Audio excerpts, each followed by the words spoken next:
الحمد لله وكفى وسلام على عباده الذين اصطفى أما بعد فأعوذ بالله من الشيطان الرجيم بسم الله الرحمن الرحيم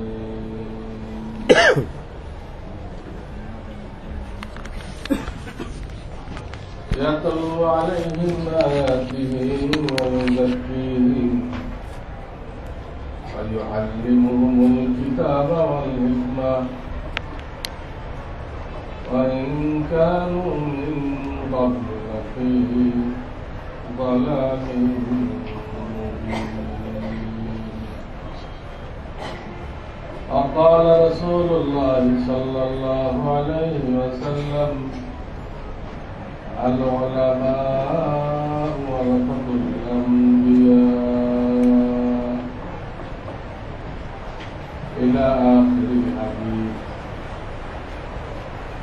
صدق الله العلي العظيم وصدق رسوله النبي الكريم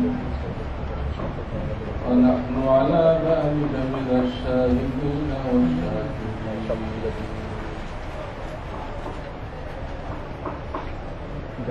محترم المقام उलमाए किराम ও আমার এই এলাকা কোরআন সুন্নাহর আশিক আল্লাহ এবং আল্লাহ রাসূলের আশিক দিনদার মুসলমান ভাইরা, প্রিয় তালেবেরা, আল্লাহ রাব্বুল আলামিন আমাদের সকলকে বড় মহব্বত করে মায়া করে এই খালেস দ্বীনি মাহফিলে বসার তৌফিক দান করেছেন। আল্লাহ তৌফিক না দিলে আমাদের এতগুলো লোক এখানে জমা হওয়া সম্ভব হবে না। এই বৈরী পরিবেশের মধ্যে নানান রকম বাধা বিপত্তির মধ্যে দিয়ে এখানে আসা কঠিন ছিল, কিন্তু আল্লাহ রহম করছেন, মেহরবানি করছেন, আল্লাহ সহজ করে দিচ্ছেন। আমরা আল্লাহর মুহাব্বতে আল্লাহর দ্বীনকে সামনে নিয়ে, নবীজির সুন্নতকে সামনে নিয়ে আমরা এখানে জমা হয়ে গেছি।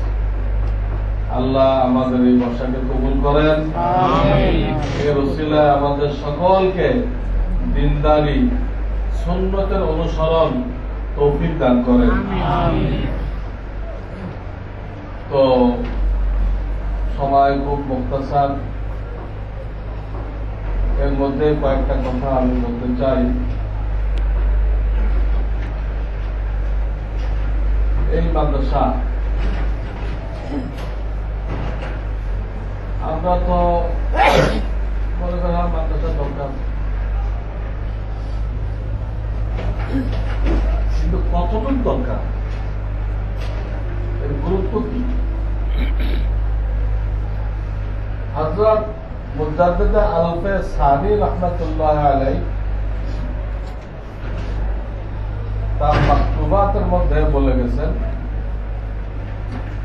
इस जमाना में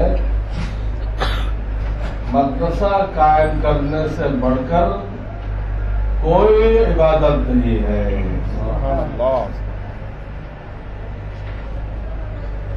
যিনি বাদশাহ আকবরের দিনে ইলাহির বিরুদ্ধে একাই জিহাদ ঘোষণা করছেন, তিনি বলতেছেন যে বর্তমান জামানায় মাদ্রাসা কায়েম করার থেকে বড় কোন ইবাদত নেই। উনি লিখছেন, অন্য কোন দিনই কাজে যদি 1000 টাকা ব্যয় করো আর মাদ্রাসার মধ্যে 1 টাকা দান করো, বোঝানোর জন্য উদাহরণ দিচ্ছে। তো বলতেছেন সওয়াবের দিক দিয়ে ওই 1000 টাকা থেকে এই 1 টাকার সওয়াব কিয়ামতের ময়দানে বেশি পাইবা।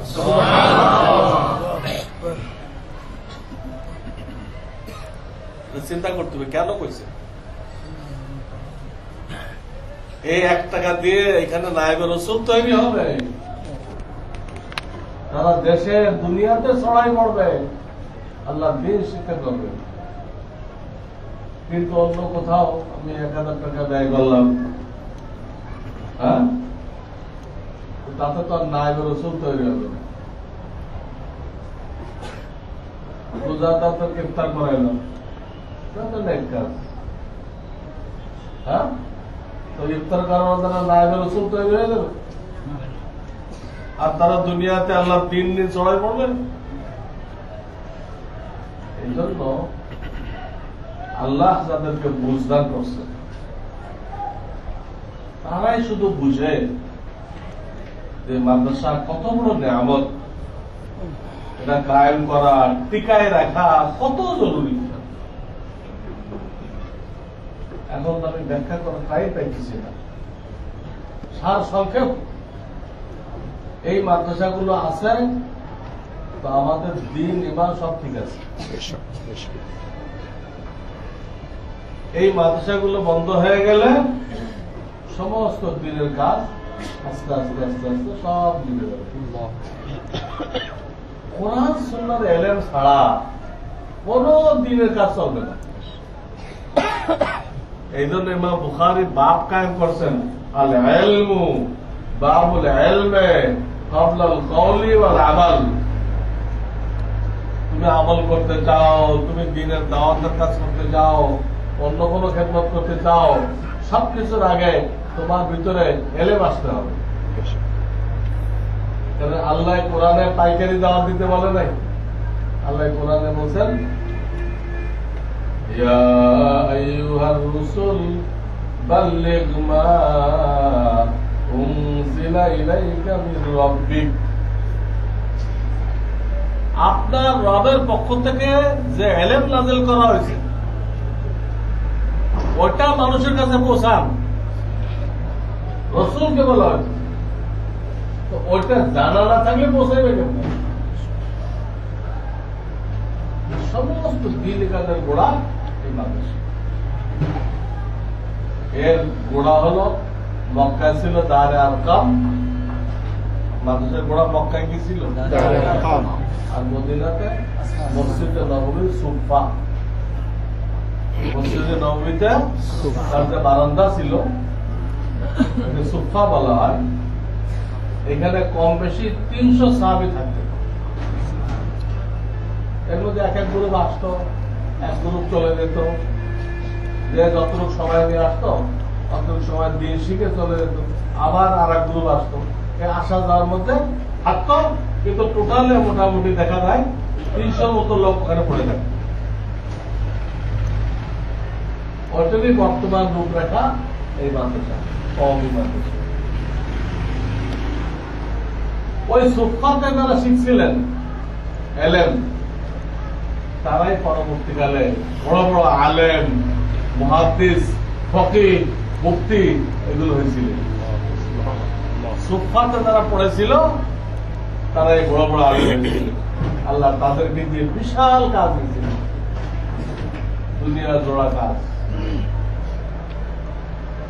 কাজেই এই ঘরটাকে মামুলি মনে করা যাবে না। এইটা মসজিদে নববীর ব্রাঞ্চ, এইটা মসজিদে নববীর ব্রাঞ্চ। এখানে কোনো গান গাওয়া যাবে না, মসজিদের অংশ। এখানে রবি ঠাকুরের সঙ্গীত পড়া যাবে না। মসজিদে রবি ঠাকুরের সঙ্গীত পড়া হয়। আজকাল কিছু নামধারী মুসলমান দাবি জানাচ্ছে মাদ্রাসায় রবি ঠাকুরের সঙ্গীত পড়া হয় না কেন? গান পড়ার জন্য মসজিদ আল্লাহর ইবাদতের জায়গা। রবি ঠাকুর তো আল্লাহর দুশমন, মুশরিক,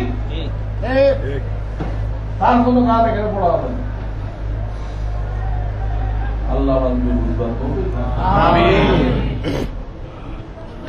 কাজেই আমার অনুরোধ, এই এলাকার যারাই আছেন, ওলামায়ে কেরাম আছেন, এই এলাকার বিভিন্ন স্তরের মুসলমান ভাইয়েরা আছে, সকলে এটাকে নিজের মনে করবেন। এই রসুলের বাগান, আমি এর অংশীদার, আমি এই বাগানের মালিক। যদি আমার কোনো কিছু তৌফিক না থাকে, অন্তত আল্লাহর কাছে হাত তুলে দোয়া করো, আল্লাহ তুমি এই মাদ্রাসাকে কবুল করে দাও, আমিন। এটাকে হেদায়েতের মার্কাজ বানিয়ে দাও। এইখান থেকে যেন অসংখ্য হাফেজ মৌলানা মুফতি তৈরি হয়, এইখান থেকে যেন অসংখ্য দিনের জামাত, তারা দিনের দাওয়াত দিয়ে তারা বাংলাদেশে এদিক ওদিকে ছড়াই পড়ে।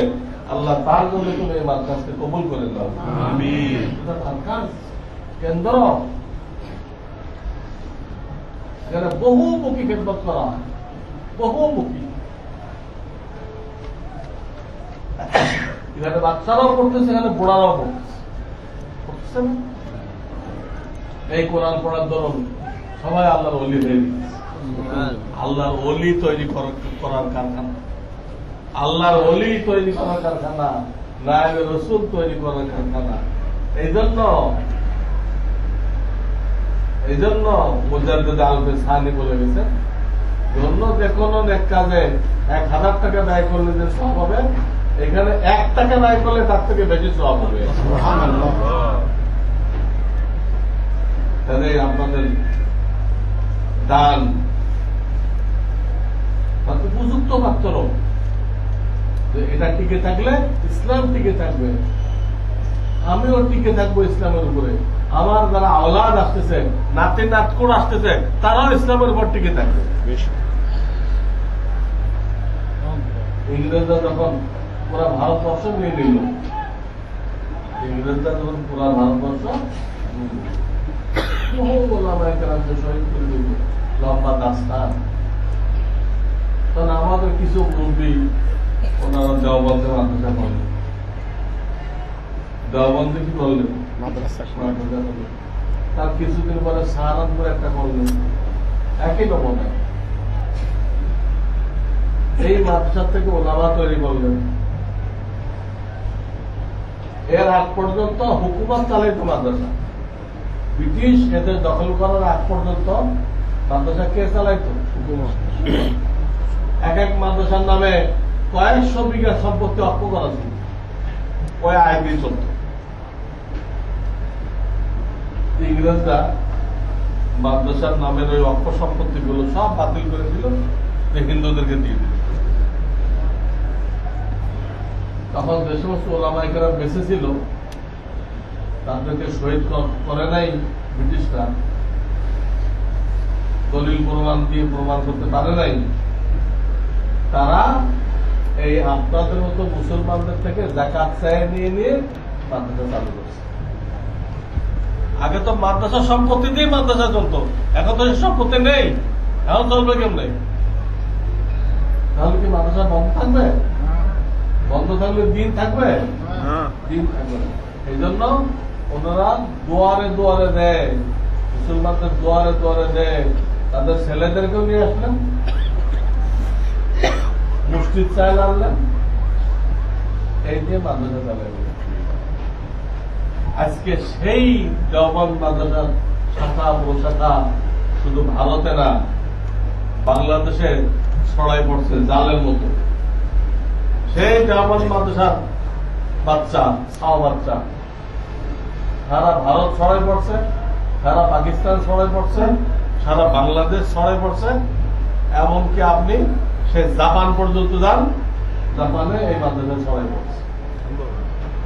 আপনি লন্ডনে যান, সেখানে এই দেওবন্দি মাদ্রাসা ছড়াই পড়ছে। কয়েকটা মাদ্রাসা আমার ছাত্ররা চালে। আপনি আমেরিকাতে যান, বিভিন্ন শহরে এই মাদ্রাসা ছড়াই পড়ছে।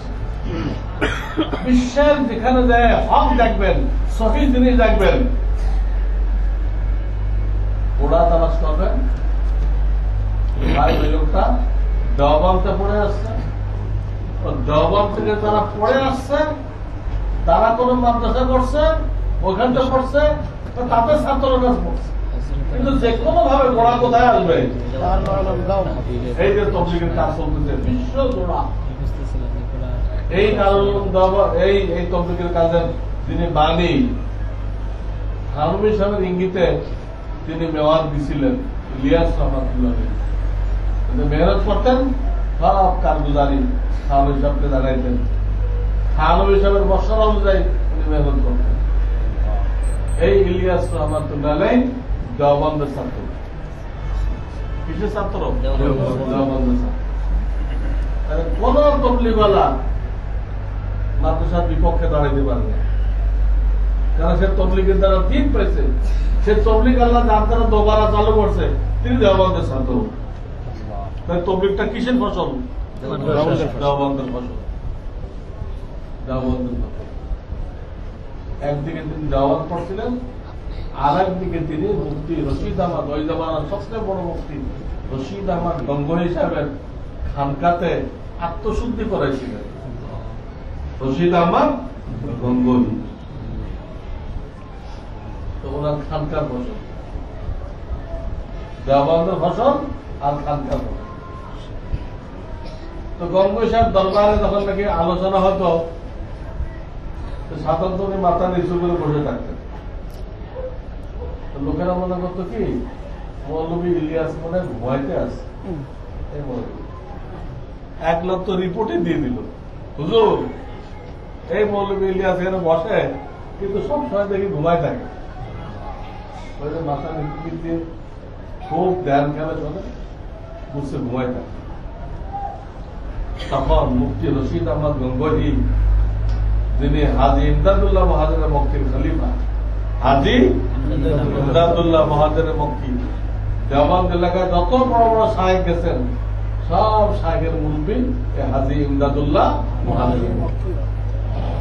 তার খলিফা হলো এই মুফতি রশিদ আহমদ গঙ্গোহী।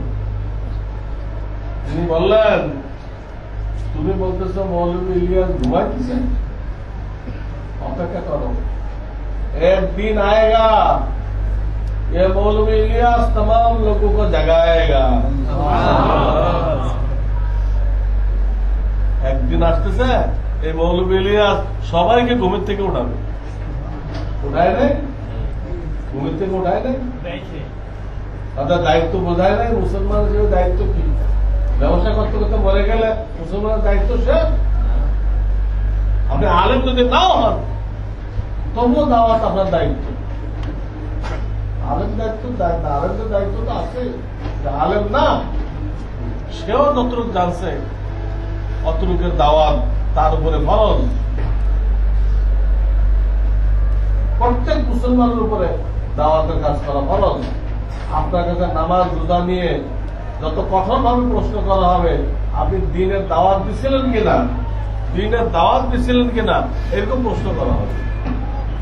আজকে আরবের উলামারা এসে কাঁদতেছে, আরবের উলামারা এসে কাঁদতেছে, ভাই আমাদের বাপদাদারা তো এই কাজ করে দিচ্ছে, তাদের প্রচেষ্টায় আজকে চীন জাপান পর্যন্ত মুসলমান পাওয়া যায় আমাদের বাপদাদার প্রচেষ্টার কারণে।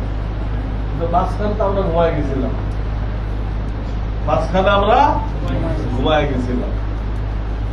আমাদের কাজ কি আমাদের জানা ছিল, কিন্তু আল্লাহ দাদায় খায় দান করুন এই ভারতের হযরত মাওলানা ইলিয়াস রহমাতুল্লাহকে, তার কুরবানির কারণে আমরা বাপদাদার সেই মেহনতকে আমরা আবার ফিরে পাইছি।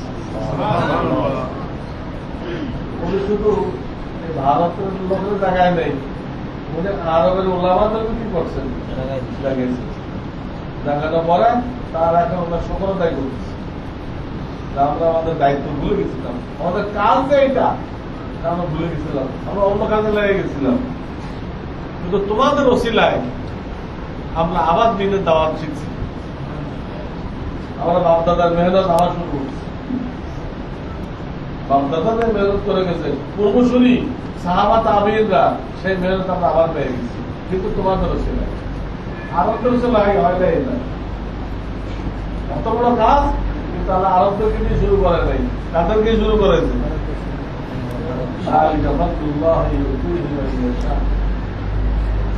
কাজে এই মানুষের দিকে আপনারা সবাই খেয়াল রাখবেন, এবং এটা কেমন যেন আপনাদের মিলন কেন্দ্র।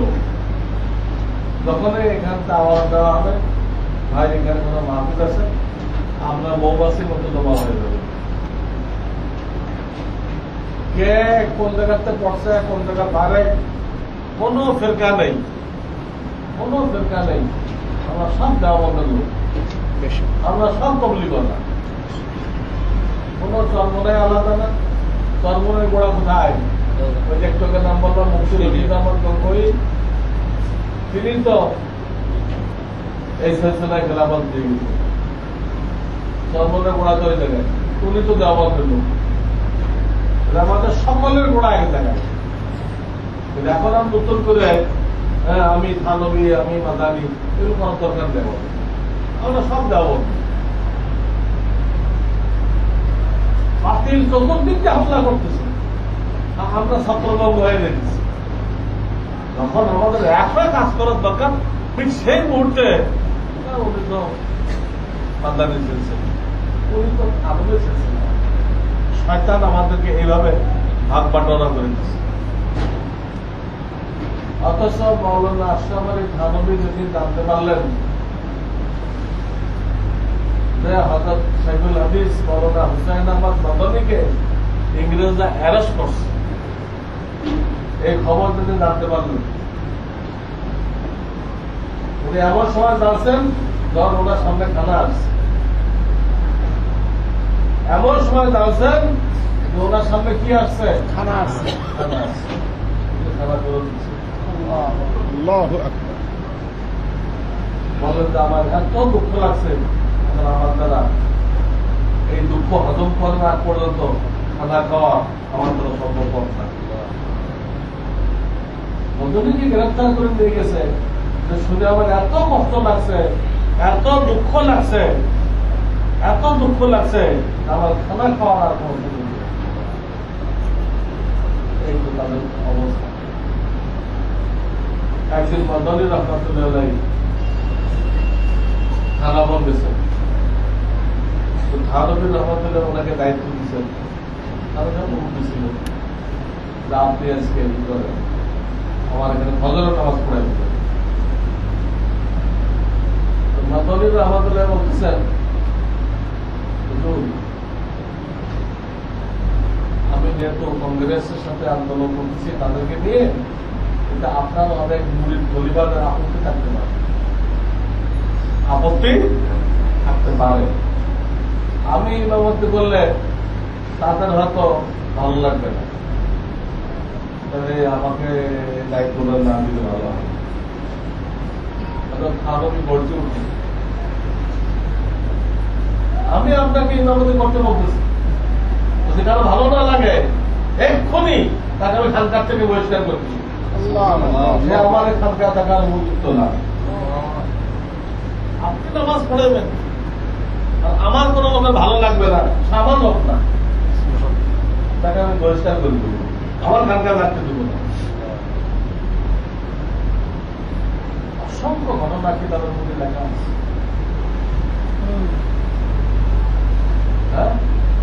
একবার মাদানীর সাথে জিজ্ঞেস করা হলো যে লোকেরা হাকিমুল উম্মাহ থানভী সাহেবকে মুজাদ্দিদ বলে, আপনার এই ব্যাপারে কি রায়? উনি আসলে মুজাদ্দিদ নেই। হযরত মাদানী রহমাতুল্লাহ জবাব দিলেন, ইসমে ক্যা শক, উনি আল্লাহর নামে মুজাদ্দিদ বানাইছে, ওনার উস্তাদরা স্বীকার করছে, এর তোমাদের সন্দেহ কোথায়? মাদানী সাহেবকে দাওয়াতটা আসছে কে?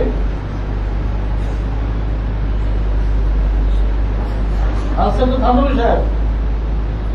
আনোয়ার শাহ কাশ্মীরি চলে গেল, সাব্বির দাস কাশ্মীরি চলে গেল, দাবেল দেওবন্দ শাইখুল হাদিস শূন্য হয়ে গেল। যখন এলাকা আনা হলো, সেই সময় হযরত মৌলানা আশরাফ আলী থানভী দেওবন্দের সরপরস্ত। থানভী সাহেব কি সরপরস্ত? তার সরপরস্তিতে মাদানী রহমাতুল্লাহকে নিয়োগ দেওয়া হয়েছে, তিনি মহাব্বতের সাথে ওনাকে গ্রহণ করছেন। একবার মদানী রহমতুল্লাহ বাসায় খানুই সাহেব আসছিল, তো মদানী রহমতুল্লাহ একটা পাগড়ি হাদিয়া দিচ্ছে। কি হাদিয়া দিছিল? পাগড়ি। खानुई साहब बोलें हजरत ये तो मेरे उसूल का खिलाफ है, मैं सफर में हदिया नहीं लेता, আমি সফরে হাদিয়া দেই না, আমি এখন কেমন নিব? তাহলে উনিও কি কবে বুঝতে চান? দলিল আমাদের বুঝতেছে না কি জবাব দেবেন। পরে খানুই সাহেব নিজের রাস্তা বের করলেন, लेकिन एक बात है, जना वाला सैयद है, जना वाला क्या है? सैयद, औलाद रसूल है। आप अगर हुक्म करें मैं ले लूंगा, आपके हुक्म के सामने मेरा उसूल नहीं चलता। आपके हुक्म के सामने मेरा उसूल नहीं चलता। তখন মদনী রহমতুল্লাহ আলাইহি হুকুম দিলেন, আমি আপনাকে হুকুম দিচ্ছি, আপনি হাদিয়া কবুল করেন। আল্লাহু আকবার। তারা কি ছিল, এত মহাব্বত, আর তাদের আওলাদ সবাই তো ওনাদের সাথে জড়িত।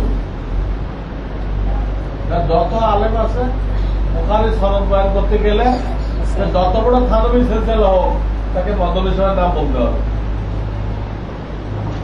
যত বড় থানবী সিলসিলা হোক না কেন বুখারী সনদ বয়ান করতে গেলে তার নাম বলতে হবে, মদনী সাহেবের নাম বলতে হবে।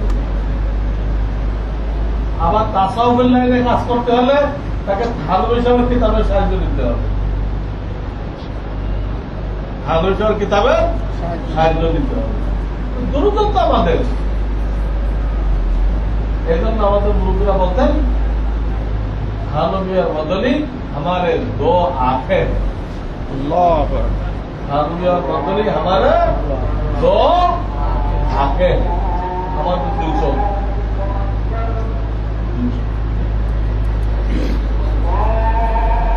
একজন ইসবাতি পালতে কাজ করে গেছেন, আত্মশুদ্ধির কাজ করে গেছেন, আর একজনে আল্লাহ দুশ্মনের সাথে জিহাদ করে গেছেন। দুটাই জরুরি কাজ, দুটাই জরুরি কাজ। এক একজন এক সাইড একদম তাদের উত্তরসূরি হয়ে আমরা যেন গ্রুপ গ্রুপ না হয়ে যায়, আমরা যেন কি না হয়, গ্রুপ গ্রুপ না। এই কথাগুলো মাদ্রাসা সম্পর্কে বললাম। এই মাদ্রাসাকে কেন্দ্র করে আমি আশা করতেছি আপনারা সবাই এক প্ল্যাটফর্মে থেকে কাজ করবেন।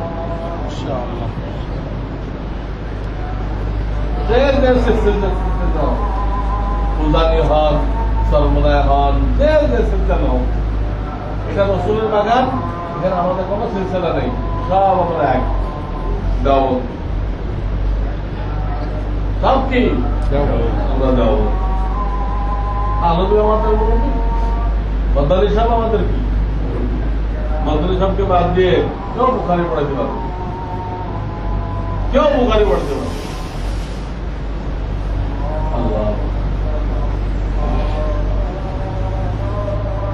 মশলা বলে যাই, ইনফিরাদে আমলের সময় যদি আজান হয় তাহলে ইনফিরাদে আমল বন্ধ করে আজানের জবাব দেওয়া জরুরি। যেমন আমি তেলাওয়াত করতেছি, তাহলে আপনার তেলাওয়াত বন্ধ করে আজানের জবাব দিতে হবে। আপনার তেলাওয়াতের থেকে আজানের জবাবের সব। এখন আমরা আছি ইজতেমায়ে আমলে, এখানে শরীয়তের মসলা হলো যে ইচ্ছা করলে বন্ধ করা যাবে, আর ইচ্ছা করলে আমাদের কাজকে চালুও রাখা যাবে। একটা মসলা আপনাদেরকে বলতে বললাম, অনেকখানি ঘটনা হইতে পারে। আজান বেঁধেছে, হুজুর একজন মুফতি মানুষ, তিনি বয়ান চালিয়ে গেলেন, উনি তো কোনো আজানের খেয়াল করলেন, শয়তানটা প্রশ্ন উঠাই দিতে পারে না। এই মসলাটা জানা থাকলে শয়তানরা সুবিধা করতে পারে। তো মাদ্রাসা সম্পর্কে কয়েকটা কথা বললাম। এই মাদ্রাসাকে কেন্দ্র করে আপনারা সবাই এক দিল রাজি আছেন? কেমন সব এক দিল রাজি আছেন? রাজি নেই কে? শুধু সে হাত তোলেন। এক দিল হইতে এই মাদ্রাসা কেন্দ্র করে এক দিল হইতে রাজি নেই, এরকম আছে কেউ? কেউ হাত তোলেন।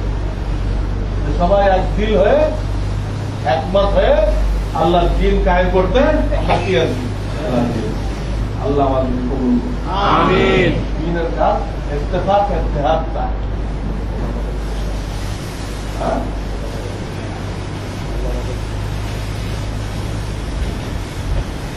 দুটো বিষয় বলতে চাইছিলাম। একটা তো মাদ্রাসার ব্যাপারে বললাম, দ্বিতীয় কথা হল আল্লাহ ওলামায়ে কেরাম তো অনেক কিছু মাকাম দান করছে, বলছেন না? নায়েবে রাসূলকে বলা হয় তাদের, দেখে আমরা কল্পনা করছি কত বড় ডিগ্রি। দুনিয়াতে যত ডিগ্রি আছে সব একসাথে করলে এর কণা কিঞ্চি হবে? নায়েবে রাসূলের ডিগ্রি, এই ডিগ্রির এক কোণা হবে? এখন যে বাপ কয়েকটা ছেলেকে হাফেজ আলেম বানিয়ে দিব, এই বাপের থেকে কামিয়াব আর কোনো বাপ নেই। আল্লাহ নায়েবে রাসূল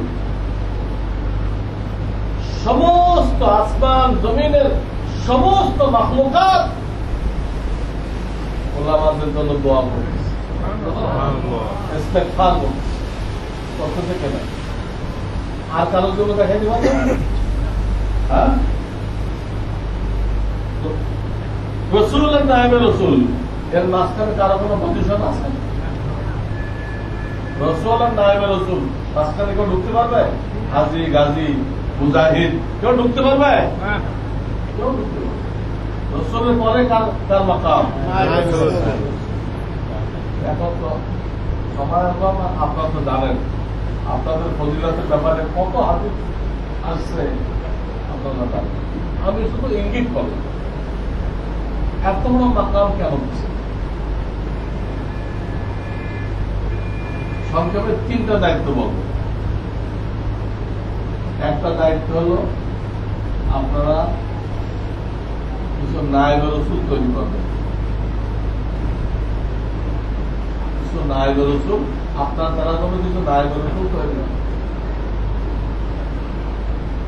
ব্যবসা করলেন, পড়াইলেন না কোনো কোথাও, আপনার দ্বারা নায়েবে রাসূল কোথায় তৈরি হবে? তো দেখো না বাবু, কিচ্ছু না পড়ান, নুরানি কায়দা পড়ান, নুরানি কায়দা পড়ান বাচ্চাদের, তবু আপনি নায়েবে রাসূল তৈরি করবেন। আপনাদের একটা দায়িত্ব হলো আপনাকে আল্লাহ নায়েবে রাসূল বানিয়েছে, আপনি কিছু নায়েবে রাসূল দেখতে যান, তা আপনার উপরে খরচ। একটা দায়িত্ব। 2 নম্বর দায়িত্ব, মুসলমানদের মধ্যে ফরজ ইলেকট্রিক যাতে এসে যায় এর জন্য আপনার চেষ্টা থাকতে হবে সবসময়। সাধারণ মুসলমানদের মধ্যে যাতে ফরজা আইন এলেমটুকু এসে যায়, বিভিন্ন বক্তব্যের মাধ্যমে, জুমার বয়ানের মাধ্যমে, তাফসীরের মাধ্যমে, যে কোনো ভাবে লেখনের মাধ্যমে আপনাকে এই চেষ্টাটা করে দিতে হবে যে 5টা বিষয় এলেম শিক্ষা করার নাম ফরজা আইন। কয়টা? 5টা। বলেন। ঈমান শিক্ষা করা, ইবাদত সুন্নত মোতাবেক করা, রিজিক হালাল রাখা, বান্দার হক আদায় করা, অন্তরের 10টা রোগের চিকিৎসা করা। কয়টা হয়েছে? 5টা। আরবিতে বলে আকায়েদ, ইবাদত, মুআমালাত, মুআশারাত, আখলাকিয়াত। আমি বাংলায় বললাম। এই 5টা বিষয়ের ব্যাখ্যা দিতে হবে। ইমান কি জিনিস? আমি কয়েকদিন আগে ওনার সময় গেছিলাম, আল্লাহ দিয়েছিলেন, এই মৌলানা ছিল আমার পুরো সবরটা আমি শুধু সাথীদেরকে ইমানের মুফাসসাল বুঝাইছি, আর কিছু না। আমানতু বিল্লাহি মানে কি, ও মালাইকাতকে মানে কি, ও কুতুবিহি মানে কি, 14 দিনে আমি 7টা পয়েন্ট আছে, এই 7টা পয়েন্টকে 14 দিনে বুঝেছি। আপনার জমার পয়েন্ট এগুলো বলেন, আমি তো ব্যাখ্যা দিতে পারবো না এখন। এর জন্য মাওলানা হিমায়াতুদ্দিন সাহেবের আহকামে জিন্দেগি দেখেন, আহকামে জিন্দেগি, আমার লেখা ইসলামী জিন্দেগি, আমার লেখা ইসলামী জিন্দেগি, এই 5টা বিষয়ের উপর লেখা আছে। এই 2 কিতাবটা সাহায্য নেই। হিমায়ত সাহেব লিখছেন মাসাইলের আন্দাজে, আমি লিখছি জুমার বয়ানের আন্দাজে। জিনিস এক, কিন্তু বলার ভঙ্গি 2। আবারটা জুমার বয়ানের আন্দাজে, আর ওটা ব্যক্তিগতের মতো, কিন্তু জিনিস কিন্তু এক, কথা কিন্তু এক।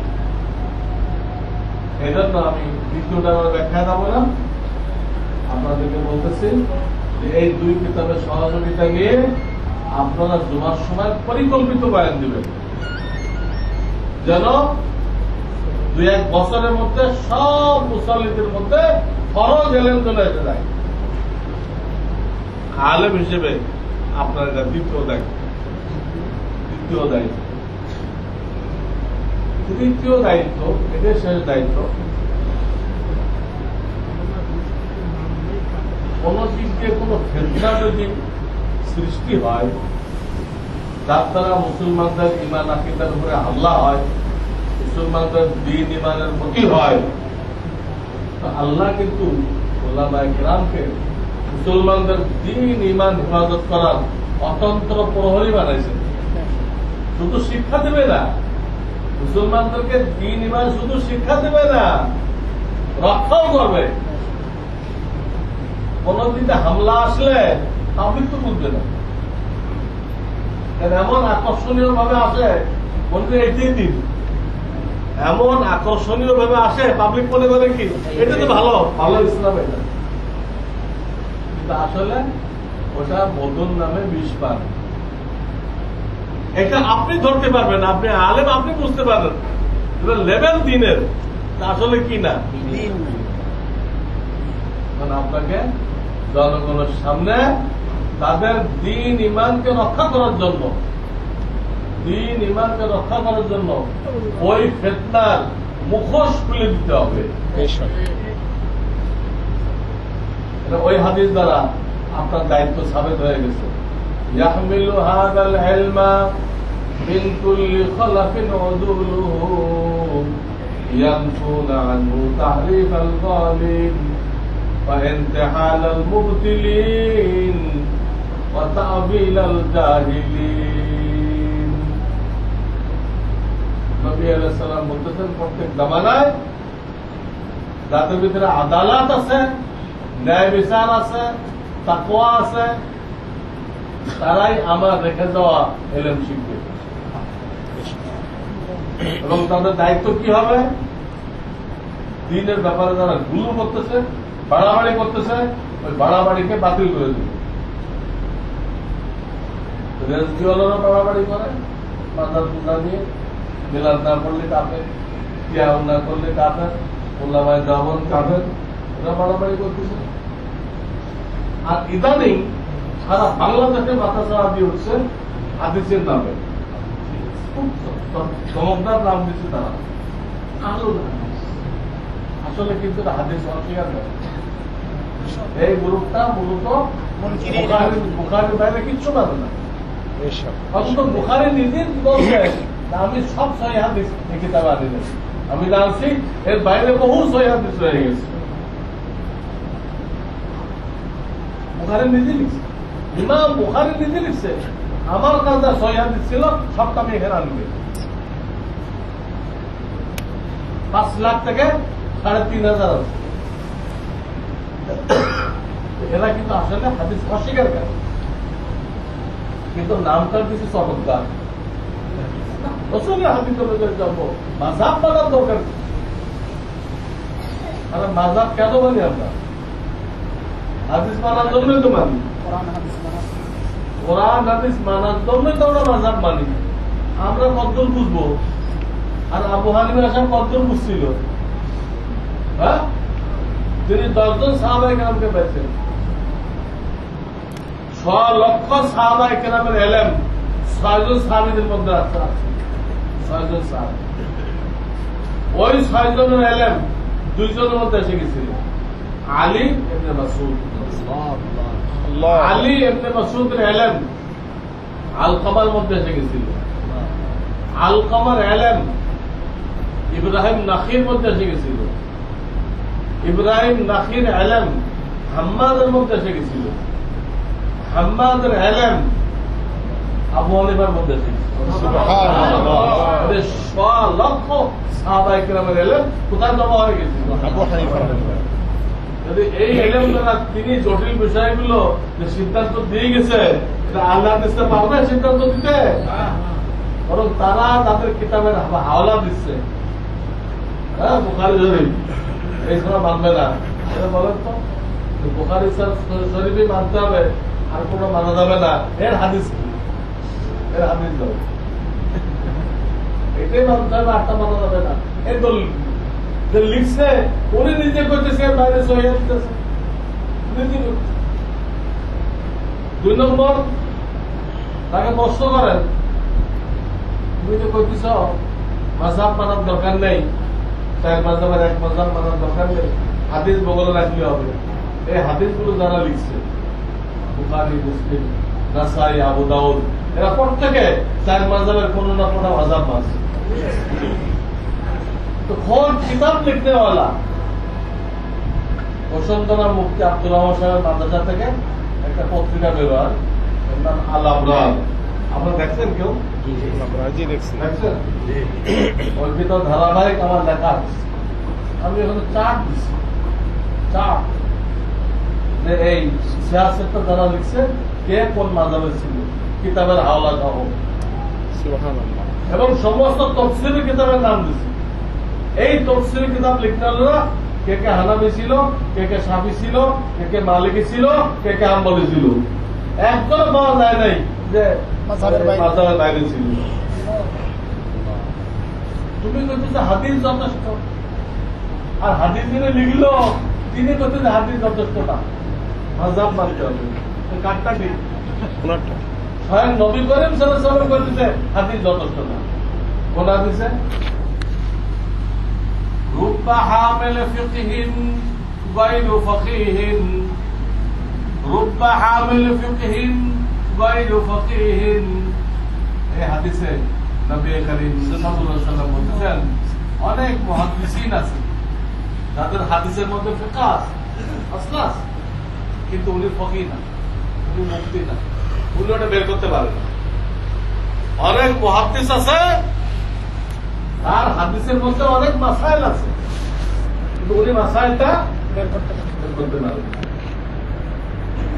রুব্বা হামিল ফিকহিন গায়রু ফাকিহিন, বহু হামিল ফিকহ মানে মুহাদ্দিস, তারা ফকিহ না। এটা বলে কি বুঝাইলেন? বুঝাইলেন সুতরাং তোমরা হাদিসকে যথেষ্ট মনে করো না, শেখার দরকার আছে, ফকিহ বা মুফতি তৈরি করার দরকার আছে, ফকিহ বা মুফতি তৈরি করার দরকার আছে। আর এলাকাতে না, মুফতি লাগবে না, ফকিহ লাগবে না, মাযহাব লাগবে না, কত রসুল হাদিস পারবো না, হাদিস পারবো। এরাও গুণগান, এদেরকে প্রতিহত করা এই হাদিসের দায়িত্ব। ইবনুল কাইয়িম কেউ বলে না, ইবনুল কাইয়িম মাযহাব মানাকে ওয়াজিব লিখছে, হ্যাঁ বাপ দাদাকে অন্ধ মানা কে হারাম লিখছে। ইবনুল কাইয়িম বলছে বাপ দাদাকে অন্ধভাবে মানে, আমার বাপ উরুস করছে আমারও উরুস করতে হবে, এটা হারাম করছে। কিন্তু আলেম না, তার জন্য মাযহাব মানা যে দেশে যে মাযহাবের মুক্তি পাওয়া যায় সেই দেশে সেই মাযহাব মানা, এগুলো কেউ কি লিখছে? ওয়াজিব লিখছে। এই গেল যে ইয়ানফুনানু তারিবাল গালিন ওয়া ইনতিহালুল মুবতিলিন, বাতিল পন্থীদের তাদের কোরআন হাদিস চিন্তায় করে নিয়ে গেছে, এইটাকে রদ করে দিবে, বাতিল করে দিবে। এটা কারা? ইনতিহালুল মুবতিলিন কারা? আমাদের জামানায় যেন কাদিয়ানি আর শিয়া। মুবতিল কাফেরকে বলে, ইনতিহালুল মুবতিলিন। শিয়াও কাফের, কাদিয়ানিও কাফের। শিয়ারা আমাদের কোরআনকে অস্বীকার করছে, এই কোরআন অরিজিনাল না। ৬,২৩৬ আয়াত কোরআন অরিজিনাল না। অরিজিনাল কোরআনে ৭০,০০০ আয়াত থাকতে হবে। এই কথা বলে শিয়ারা কি হয়ে গেছে? আর কাদিয়ানিরা আমাদের শেষ নবীকে মানে নাই, তারা আর এক নবী খারাপ করছে, পাকিস্তানের কাদিয়ানি শহর। আর দলিল দিচ্ছে আমাদের কোরআন থেকে, কোরআন থেকে এগুলো আসলে সব গলত ব্যাখ্যা। এই গলত ব্যাখ্যা এর মুখোশ উন্মোচন করে দিতে হবে। এই হাদিসে ৩ নম্বর পয়েন্ট বলা হয়েছে, জাহেলদের তাফসীরকে উলামায়ে কেরাম প্রতিহত করবে। জাহেলরা যে তাফসীর করে এটা প্রতিহত করবে। এইখানে আছে মওদুদী সাহেব আর মিস্টার জাকির নায়েক, এই দুজন তাফসীর করছে। দুজন জাহেল, তাফসীর করার জন্য যে ১৫টা ইলম লাগে, এই দুইজনের কারোর মধ্যে নেই। ধুমাধুম তাফসীর করছে, জাকির নায়েক তাফসীর করে না, অমুক আয়াতের এই তাফসীর। আপনাকে একটা বুদ্ধি শিখাইছে, সে যখন বলবে বাকারার ১৩০ নম্বরের আয়াতের এই তাফসীর, ওরা জিজ্ঞেস করেন ২৯ নম্বর আয়াতের তাফসীরটা করেন,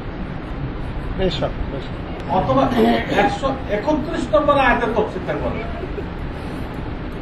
আর বাংলা এবং ওই একটা মুখস্থ করছে, কোন বই দেখে যেটা সে কই দিচ্ছে ওটা মুখস্থ করছে, ওর আগেরটাও জানে না, পরেরটাও জানে। ওটা যে বেসিক্যাল ডাক্তার গলত ব্যাখ্যা দিচ্ছে। এই ব্যাখ্যাকে প্রতিহত করা ওলামাদের ফরজ দায়িত্ব।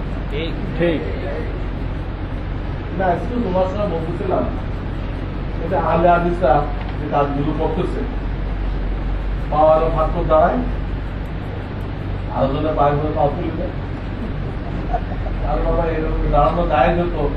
রবীন্দ্র করছে তোমার দুজনের পায়ের মাঝখানে ফাঁক আছে, এখানে জুতা রেখো না। ওইরকম দাঁড়ানো তরিকা হয়তো জুতা রাখতে মানা করছে কোন জায়গাটায়? একটা জায়গায় হুজুরে জুতা রাখতে মানা করছে, দুইজনের পায়ের থাকে, যে জায়গাটা করছে। আর দুজনের পাওয়া যদি মিলাই দেওয়াটা তরিকা হয়, তাহলে জুতা রাখা যায় নিষেধ, ওই হাদিসের কি হবে? দাঁড়ানো বলত, তারপর কি করে এবার হাঁটা। এই বুকের উপর হাত বাঁধা সিয়াসতের কোথাও নেই, চ্যালেঞ্জ করলো। সিয়াসতের কোথাও নবী কারীম সাল্লাল্লাহু আলাইহি ওয়াসাল্লাম থেকে বুকের উপরে হাত বাঁধার কোন হাদিস নেই। কোন হাদিস পারলে আমাদের দেখা। আমি ৪০ বছর মাদ্রাসা পড়েছি, আমি বুখারী শরীফ পড়াই, দেখা কেমন? যদি কোন হাদিস থাকে সেটা উল্লেখ আছে, ওটা মহিলাদের ব্যাপারে,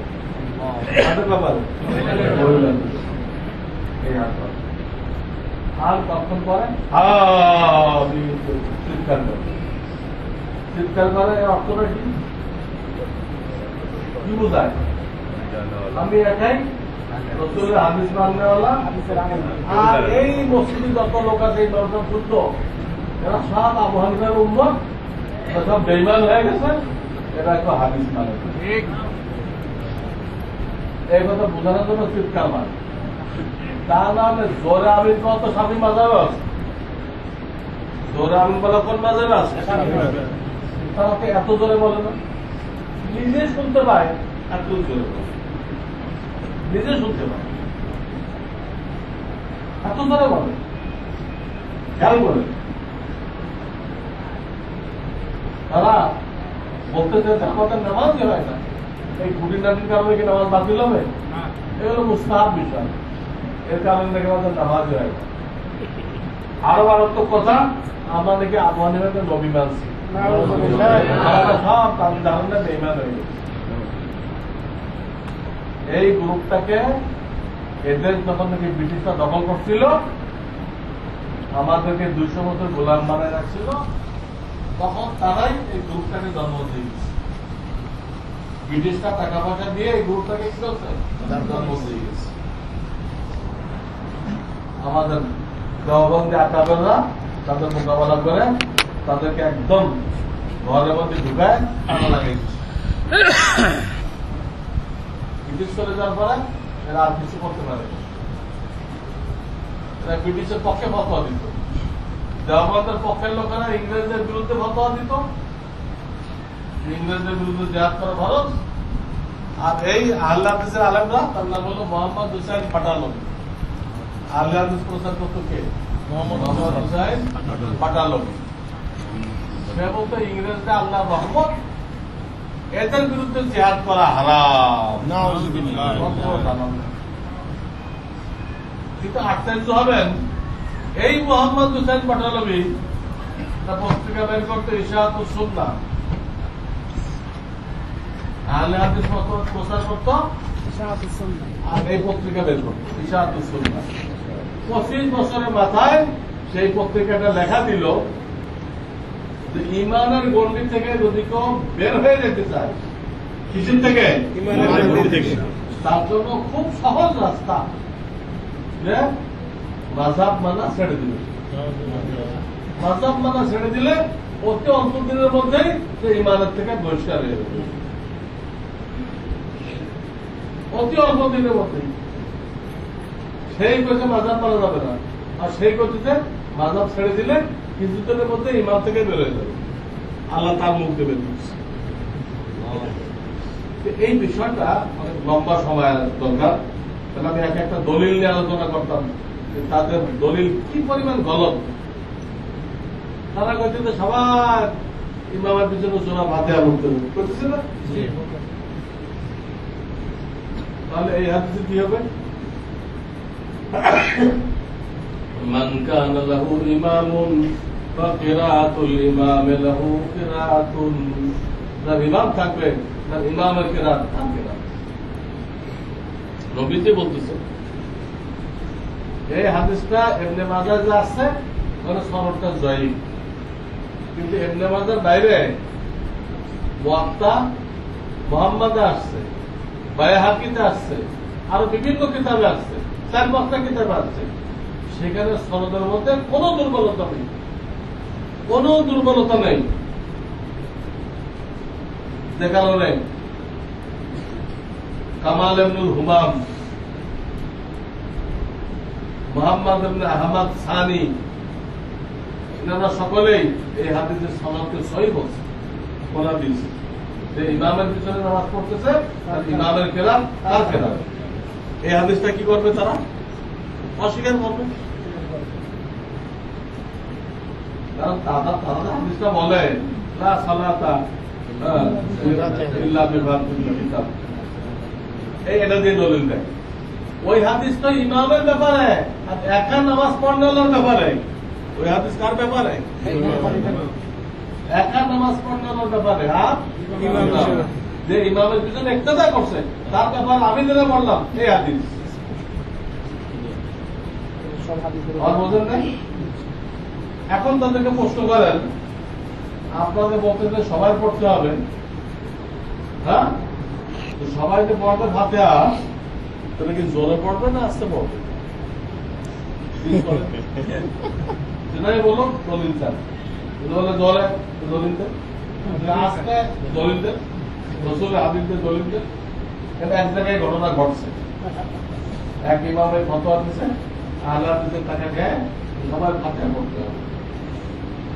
দোকানের বক্তব্যের কিছু বাচ্চারা ছিল, সব জোরে জোরে আরম্ভ করছে, ভিতরে আপনার জোরে জোরে আরম্ভ করছে। আর ইমাম সাহেব, এই বাচ্চারা তোমরা এগুলো কি শুরু করছো? আগে হাদিস আপনি বলছে না আল্লাহ দিচ্ছে ফাতিহা না পড়লে নামাজ হয় না, তাহলে ফাতিহা পড়তেছে। তাহলে ফাতিহা কি জোরে পড়তে বলছি নাকি? আপনি এটা বলেন নাকি? তাহলে এখন বলেন কোনটা দেখান, হাদিস দেখান, আপনার হাদিস দেখান।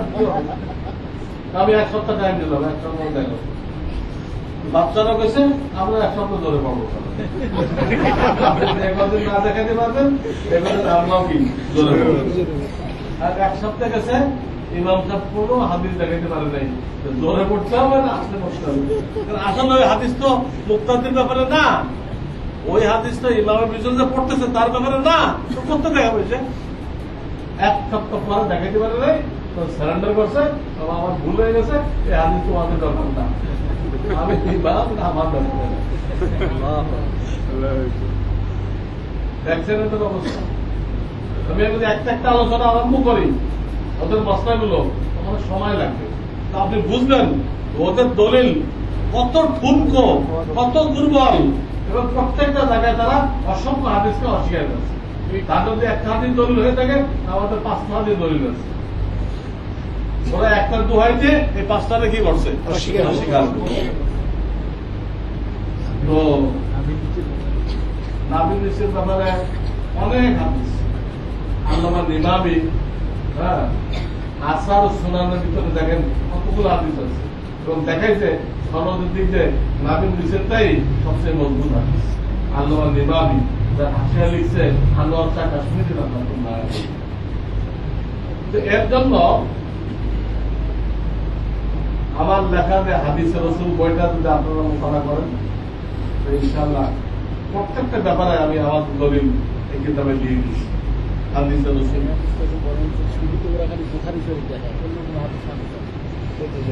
আর এটা তাকে বললাম বুখারী শরীফের মাধ্যমে তার দলিলটা দেখাও। এই জিনিসটাই তারা বলে যে বুখারী শরীফে আছে নাকি দেখাও, বুখারীর মাধ্যমে তার দলিল কি? আমরা নামির নিচে বান্ধে ওরা তো বুখারী আমরা তো দেখাতে পারি না। তো বুখারী তো নেই এটা, তারা বুখারীতে দেখেন। আচ্ছা দেখেন, দেখেন বুখারীতে দেখা কিছু বলে। আমি তো বুখারী না, আমি কইছি 66টা 6টা, এই 6টার কোন কিতাবে বুকের উপর হাত বাঁধার হাদিস নেই। হাদিসটা হয় নামের নিচে হাদিস আছে, তার নামের উপরে, বুকের উপর হাত বাঁধার কোন হাদিস নেই। এই ব্যাপারে খুব তাড়াতাড়ি একটা কিতাব বের হয়েছে আমার লেখা, যেটা ধারাবাহিক লেখা আসছে, ওটা কিতাব আকারে রাখতেছে। ওই কিতাবের নাম কোরআন সুন্নাহর আলোকে মাযহাব ও তাকলিদ। এটা আপনার সামনে থাকলে, আর হাদিসে রাসূল, আর আমার 8টা কিতাব ছাপার কাজ হইতেছে, ওটার নাম হলো তুহফাতুল হাদিস। এখানে এক এক মাসলা নিয়ে আমাদের দলিল আছি, তাদের দলিল আছি, তাদের দলিল যে ভুল প্রমাণ করে দিচ্ছে। তাহলে ওই হাদিস দিয়ে না বুঝে দলিল দিচ্ছে, না বুঝে দলিল দিচ্ছে, আমি তুহফাতুল হাদিসে প্রমাণ করে দিচ্ছি। এগুলো আপনারা সংকলন করেন। এই শর্ট টাইমে খুব লম্বা বয়ান করার সময় নেই। আমি জুমাতে প্রায় জুমাতে একটা বলি না, তারা এই বলে তাদের দলিলের মধ্যে এই ভুল, তাদের দলিলের মধ্যে এই ভুল। আপনি একটু হিম্মত করেন। হ্যাঁ, কারণ আমি একটু আগে বলতেছিলাম যে এই ছোটখাটো ইখতিলাফ তো অন্য মাযহাবের সাথে আমাদের আছে না, কিন্তু 1400 বছরের মধ্যে তাদের সাথে কোনো গোলমাল হয়েছে? তারা কইছে আমাদের নামাজ বাতিল, তারা কইছে আমরা বেঈমান। যে মতবিরোধ গুলো তারা বলতেছে, এই মতবিরোধ কিন্তু 4 মাযহাবের মধ্যে আছে, কিন্তু কেউ কাউকে সমালোচনা করে না। প্রত্যেকের কাছে দলিল আছে, সবাই সবাইকে শ্রদ্ধা করে। এরা কইতেছে তোমাদের নামাজ বাতিল, তোমরা বেঈমান হয়ে গেছো। তারা কেউ করতেছে না, এরা বলতেছে। কি বোঝা গেল? তবে এরা সহি না। কোন মুসলমানকে বেঈমান বলতে পারে না। বোঝা গেল এরা ইংরেজদের তৈরি, ইহুদিদের তৈরি একটা আলাদা জামাত। তাদেরকে লক্ষ লক্ষ টাকা দেওয়া হয়েছে এই ফেতনা করার জন্য, বিভিন্ন মসজিদে চিল্লায় আমিন বলে ফেতনা করার জন্য।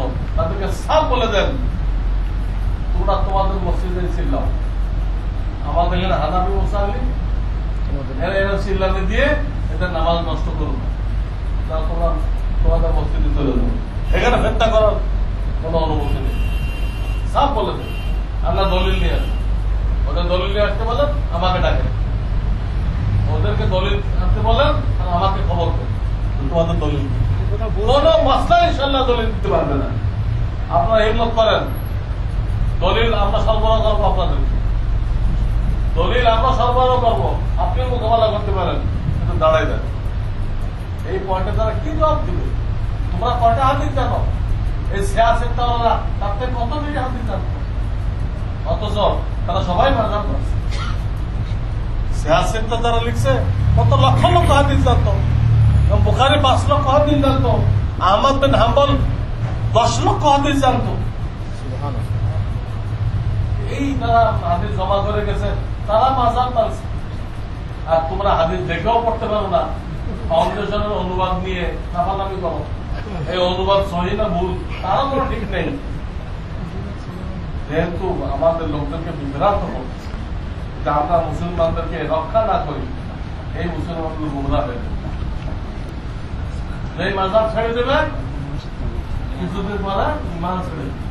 এই তো দোসরের বের করতে দিত না, কিছুদিন পর না আল্লাহ দিতে, এখন তারা আরো একদম আগে বাড়ছে। তারা সবাই ফাঁসায় পড়ে নামাজের ভিতরে, কিন্তু বাংলা পয়লা আল্লাহ দিতে ভয়ে আপনারা যুক্তি দিচ্ছেন, তো শোনালে আরবি ভাষার লোক, তুমি আরবিতে পড়ছে, আমার তো বাংলা ভাষার লোক, আমরা আরবিতে পড়বো না। যখন যুক্তির লাইনে চলে গেছে, রসুলের তরিকায় নেই, এখন তারা বাংলাতে নামাজে পড়ছে। নামাজে ফাতে বাংলায় পড়লে নামাজ হবে? জি না। আর কয়েকদিন মানে ইমানি ছেড়ে দিবে। এই জন্য মুসলমানদের দিন ইমান রক্ষা করার জন্য এই ফিতনা সম্পর্কে সতর্ক করতে হবে। আপাতত আপনারা এই হাদিসের রসুল থেকে আমাদের দলিলগুলো মুসলমানদের হাতে তুলে দেন। আমরা আমি রাস্তা বলি, এই দেখেন স্পষ্ট হাদিস। আমরা নাম নিচে হাত বাঁধি, এই দেখেন স্পষ্ট হাদিস। আমরা এই যে 6 তকবীর দেই, এই দেখেন স্পষ্ট হাদিস। আমরা তারাবি 20 টাকা পড়ি, এই দেখেন স্পষ্ট হাদিস।